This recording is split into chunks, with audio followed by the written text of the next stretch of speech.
scripture lesson this morning is found in the Gospel according to John, the 15th chapter, verses 1 through 8.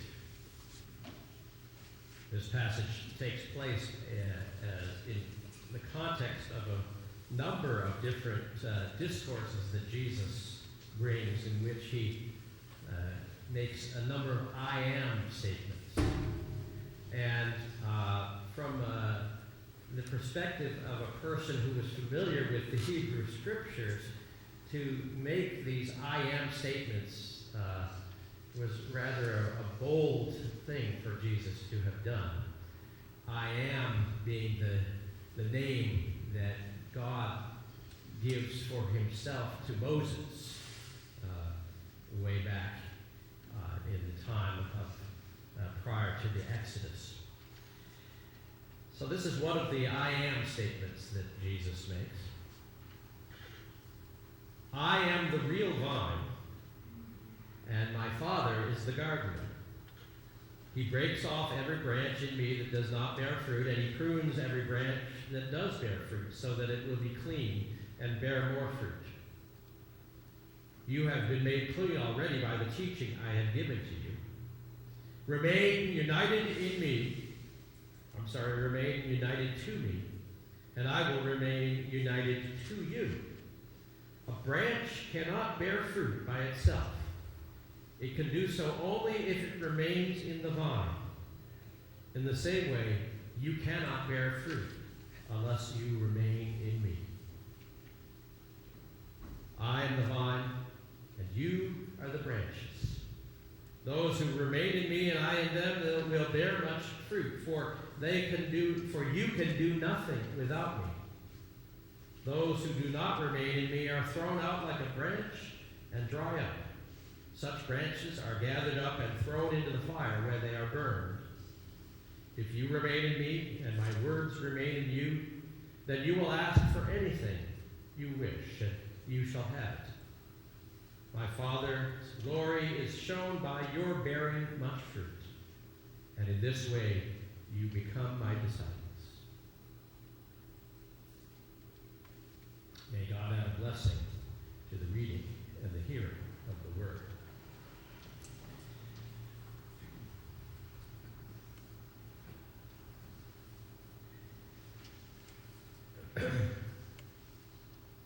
Now this morning, I have decided I wanted to call this communion meditation not the title that's in your bulletin. It's the vine talking, although I kind of like that little pun there. But rather connecting to the power source. And I'd like to start out with a question that perhaps you might be able to relate to. And that question is whether you feel or whether you have ever felt like you needed a jump start in your spiritual life. Has anyone ever felt like they needed a jump start in their spiritual life? Where perhaps for those of us who have been walking this journey of faith for a long time, we begin to feel like the things that we've always done in the past don't really work for us that much anymore, or we're just not feeling that energy, or perhaps for some of us it might mean more that maybe we've always wanted to have a faith life, but we didn't really know exactly how to get started or where to plug in or that sort of thing. And we felt like we needed something to just give us a boost. Either way, when we find ourselves in these sorts of spaces, we feel like we need a jump start. If that describes where you are this morning, I want to encourage you that we're about ready to find a place where we can get a jump start. Now, but before that, I have a few thoughts I want to share. When I was preparing this sermon and thinking about spiritual jump starts, one of the images that came to my mind was a car battery. Now, thinking about car batteries for most people probably doesn't bring up many warm fuzzies. But for me, it does. And I'll explain why. I know it's not saying much, but my favorite high school job related to car batteries. Now my favorite, I know for many of us, when we think about describing our favorite summer job, it's sort of like saying, well, my favorite way of being tortured. But for me, this job was really pretty cool in some respects. It was a job at a local car dealer, and it wasn't just any car dealer. This car dealer sold Porsches. And if you know anything about cars, you know that Porsches are pretty cool cars. They're pretty expensive, they're pretty flashy, and they drive really fast. And I got to hang around with these cars, got to wash them a lot, and sometimes I even got to drive them. That was a pretty cool job for a young high school lad. Now, where do the batteries come in? Well, after I was working there for a while, the winter started coming in, and since this was in the Chicago area, our winters were a lot like the winters that some of you all do your absolute best to get away from as much as you possibly can. And I can't say I blame you. But what happened here was that as the fall turned into the winter and the afternoons and evenings when I was working would start getting colder, a lot of the car batteries in the cars in the parking lot would die. And I was given the job of being what they called the lot boy.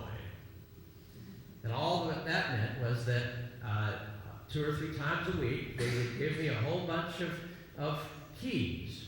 And my job was to go and find the key that was connected to this particular or that particular car. They didn't have a map for some reason.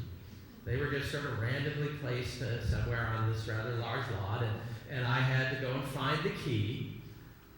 And then I would have to somehow, even if the car was covered with ice or snow, get inside the car, open it up, put the key in, and see if it would start. And sometimes I got lucky and the car would start, and we'd want to let it run for a while, and that was all right. But many, many of the time, I would find the car, somehow get my way into the car, and then put the car in, and nothing would happen. Sitting there in the cold, not being started regularly, these car batteries had died.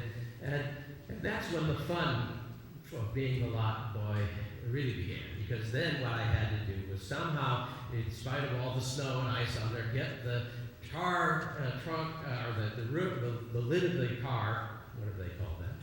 Hood. The hood open, and then in the cold and in the dark, I would have to take my wrench out and unhook these batteries. And oftentimes they would get so cold that by the time I was gotten to this process, my hands started getting so cold that they couldn't hardly even operate, and I would have to run back to the garage and warm up to get my hands working again, and then I'd go back and I would get finally the battery out, and then I would lift it up and put it up against my midsection, and I had a little red wagon, like the kids drag around with them, and I would put the battery into the wagon, and once the wagon was filled with 3 or 4 batteries, I'd drag the wagon back into the garage and hook those batteries up to be charged, because as you can imagine, a new car, if a car doesn't start, it's not much of a selling point for the car, especially if you're wanting to buy an expensive car like a Porsche. And so that was my job, and today one of the things that has happened that is great is that most batteries are sealed, but this was before the days of sealed batteries, and of course, what I noticed after a couple of weeks was that the front of my coat where I would put the car batteries was beginning to disintegrate from the battery acid. And I just had this picture of myself after a while of wandering around like a demented, overgrown kid, dragging my little red wagon with my disintegrating overcoat. But I got to drive the Porsche. At the same time, I also learned that having a dead battery is a bad thing.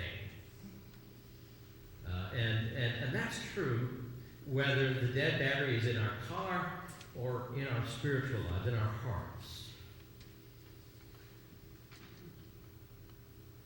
Now, the thing is, at least according to Jesus, that's kind of where you and I are left to our own devices. When it comes to our spiritual lives, by ourselves, we're kind of like a dead battery.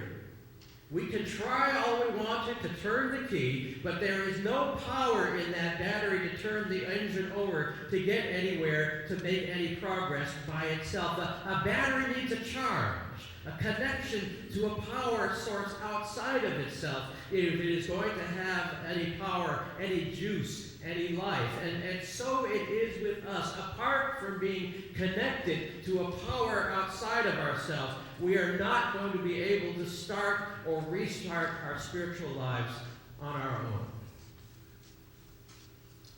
In that Bible passage that we read a few moments ago, Jesus uses a little bit of a different analogy. I would like to think it's because batteries hadn't been invented yet, but he talks about our spiritual state in this way. He says, I am the vine and you are the branches.